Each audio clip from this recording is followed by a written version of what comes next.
नमस्कार मंडळी, श्री स्वामी समर्थ. कशा आहात सगळे? मस्त आहात ना? मस्तच राहा. तर स्वागत आहे तुमचं माझ्या पुन्हा एका नवीन व्हिडिओमध्ये. तर तुम्हाला प्रवास करताना मी शूट करताना दिसत आहे. तर हो, मी चालली आहे माझ्या माहेरी. तर मी प्रत्येक व्हिडिओमध्ये तुम्हाला जसं सांगते तसं थंबनेलवरून तुम्हाला कळलंच आहे की काय व्हिडिओ आहे किंवा होणार आहे. मम्मा बाय कर ना का बाय कर बाय बाय बाय अक्का पादे पादे पादे छान आलं गुड्डू. तर हो, रिलेटिव्हचे आहे ना लग्न होते आणि खास होते ते, म्हणजे जावंच लागत होतं. त्यामुळे मग मी एवढं लांब प्रवास करून गेले माहेरी. आणि हा जो क्लिप आहे ना माहेरी गेल्यानंतर चा आहे. मला वाटते दुसऱ्या दिवशीचा आहे की दुसऱ्या दिवशीचा आहे. तर गावाकडे आहे ना गॅसचा आता सध्या खूप प्रॉब्लेम चालू आहे. गावाकडे गॅस म्हणजे आपले जे सिलेंडर आहे ना ते पटकन मिळत नाही. घरचाही सिलेंडर संपलेला होता. मग इकडे चुलीवर स्वयंपाक करणे चालू होते. तर इकडे बघा किती दिवसांनी मी चुलीवर स्वयंपाक करत होते. काही नाही, फक्त भाजी बनवत होते, बाकी काही नाही. दुसऱ्या दिवशी पहाटेची गोष्ट आहे ही किंवा क्लिप आहे.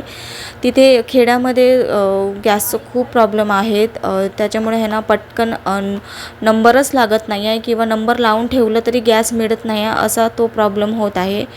जे कोणी खेड्यावर चे असाल ना त्याने नक्कीच समजू शकाल हा प्रॉब्लेम. त्याच्यामुळे चुलीवर स्वयंपाक करणे चालू आहे. तर हे करता करता ना खूप आधीचे दिवस आठवले. जेव्हा मी लहान होते ना तेव्हा आम्ही चुलीवरच स्वयंपाक करायचो माझ्या माहेरी.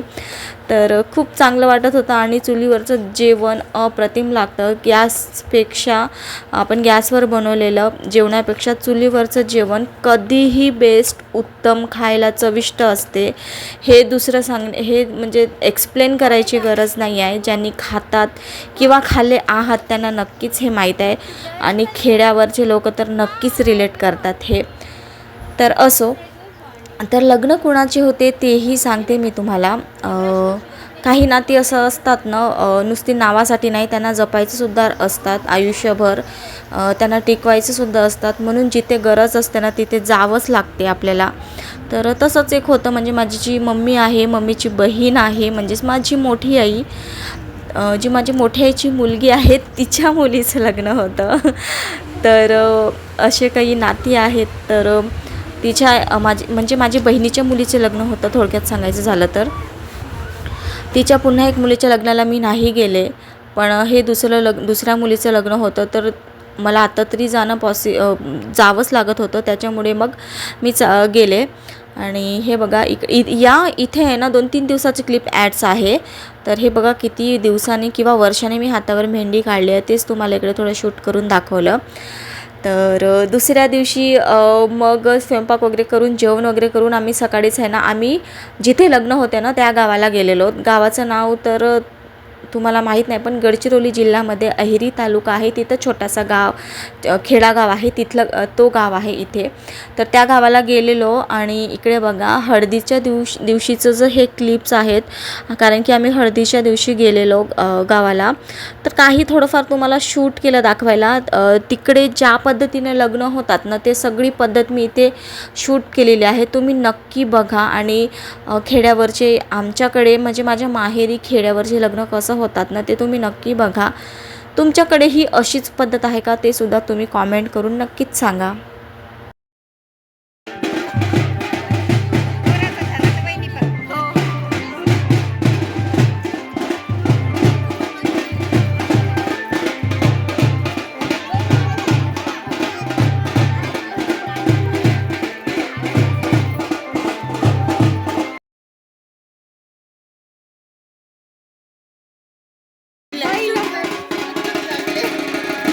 नाही त्याच्यावर टाकते.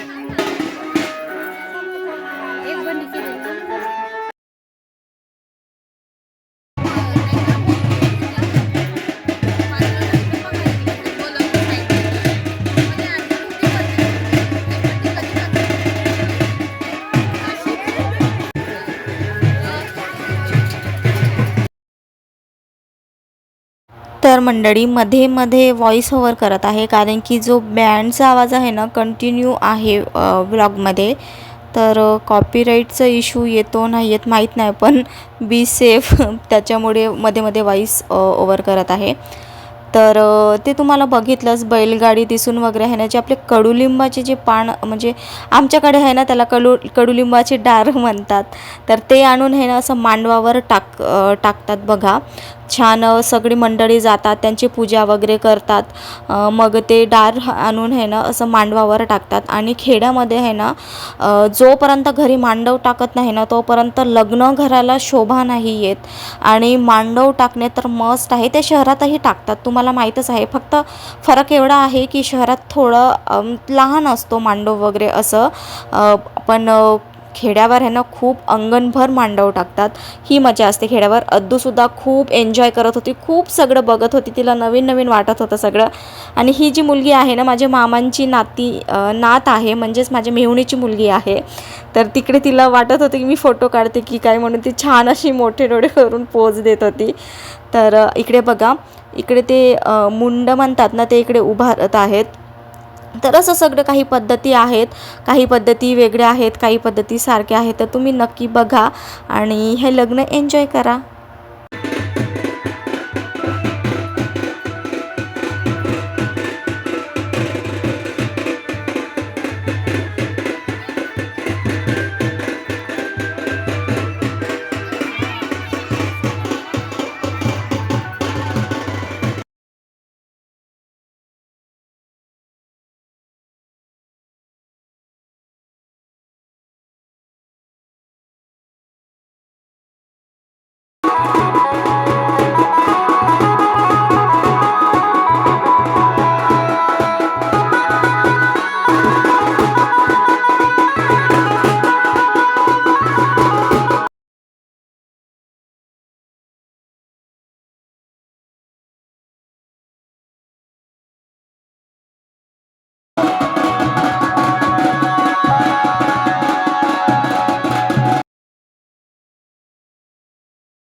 तर इथे बघा ते खेड्यामध्ये आहे ना काहीतरी देवं वगैरे आणायचे असतात. ते देवं वगैरे आहे ना आणले आणि त्यानंतर इकडे पाय वगैरे धुणं असं चालू होतं. आणि अद्दूला जे पकडून आहेत ना ते माझे मामा आहेत, म्हणजेच माझे सख्खे मामा. माझी जी मम्मी दिसत आहे येलो कलरची साडी नेसून, ती माझी मम्मी आहे. ज्यांनी कोणी बघितले नसाल त्यांनी बघा.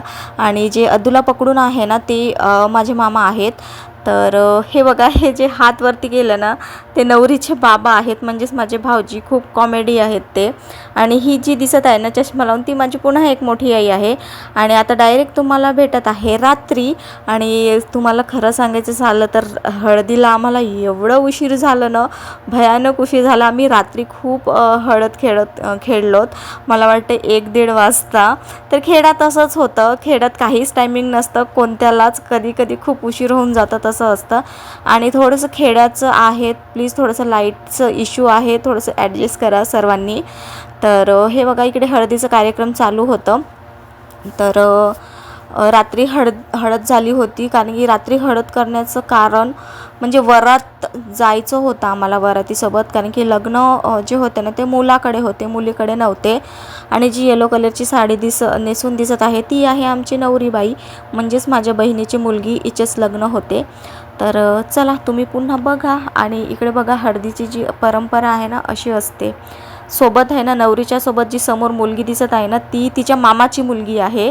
आमच्याकडे अशी पद्धत आहे की हळदीच्या दिवशी आहे ना मामाची म्हणजे मुलीचं लग्न असले किंवा मुलीचे लग्न असले ना मामाची मुलगी सोबत पाहिजे हळद खेळायला. मुलाचं असलं तर आत्याचा किंवा मामाचा मुलगाही चालतो. तर असं सगळं पद्धत आहे. आता ते पद्धत का आहे मलाही माहीत नाही, पण ती अशी पद्धत आहे. तर ती आमची अशी परंपरा चालू आहे.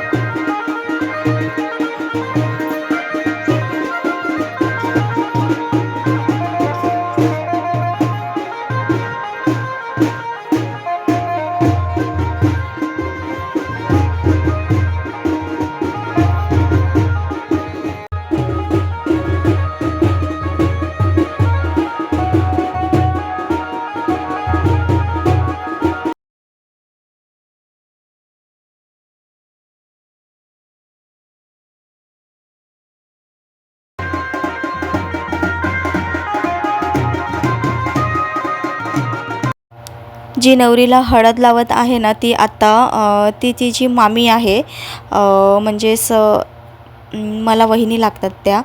तर त्या आहेत ना, आम्हाला जी एवढी हळद लावली ना, तर खूपच हळद लावली आम्हाला. रात्री 2 वाजता अंघोळ करावी लागली अशी हळद लावली होती त्यांनी. तर खूप एन्जॉय केला आम्ही. हळद वगैरे खेळताना जास्त शूट वगैरे नाही केलं, कारण की पाणी वगैरे खूप खेळणं झालं. तर मोबाईल जवळ नव्हतं, पण जेवढं पॉसिबल झालं ना मी तेवढं दाखवण्याचा तुम्हाला इकडे प्रयत्न करत आहे. आणि ही बघा, ही माझी मेहुणी आहे, म्हणजेच माझ्या मामाची मुलगी आहे. आणि इकडे बघा माझं टर्न आलं हळद लावायचं.